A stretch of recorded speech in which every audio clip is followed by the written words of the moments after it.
SRM Institute of Hotel Management வேலை வாய்ப்பை வழங்கும் 3 ஆண்டு பட்டப்படிப்பு மற்றும் diploma courses. Admissions open now. அழையுங்கள் 9840609671. அரசு மருத்துவமனைகளில் காலியாக உள்ள 984 மருந்தாளர் பணியிடங்கள் 15 நாட்களில் நிரப்படும் என மருத்துவத்துறை அமைச்சர் மா சுப்பிரமணியன் தெரிவித்திருக்கிறார்.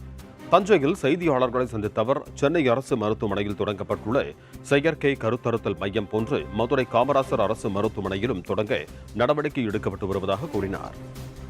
இல்ல காலி பணியிடங்களை பொறுத்த வரைக்கும் நிறைய பேசிட்டுங்க. இப்ப கூட பேசியிருக்கிறேன். எல்லா பணியிடங்களும் நிரப்புவதற்குரிய நடவடிக்கைகள் எடுக்கப்பட்டு வருது. 984 மருந்தாளுநர் பணியிடங்கள் ஒரு 10-15 நாட்களுக்குள் மாண்பு முதல்வர் அவர்கள் மூலம் தரப்படவிருக்கிறது. 2553 மருத்துவர் பணியிடங்கள் நிரப்புவதற்குரிய நடவடிக்கைகள் எடுக்கப்பட்டு வருகிறது. ஜூலை 15ஆம் தேதி வரை தேர்வு எழுதுவதற்கு இப்போ பத்திரிகைகளில் விளம்பரப்படுத்தப்பட்டிருக்கிறது. ஜூலை 15 தான் டெட்லைனு. அதுக்கப்புறமா அதுல தேர்வுல கலந்துக்கணுங்கள அதுக்கப்புறம் சர்டிபிகேட் வெரிஃபிகேஷன், கம்யூனல் ரொட்டேஷன் இதெல்லாம் முடிச்சு அவங்களுக்கு பணியாணைகள் தரப்படும்.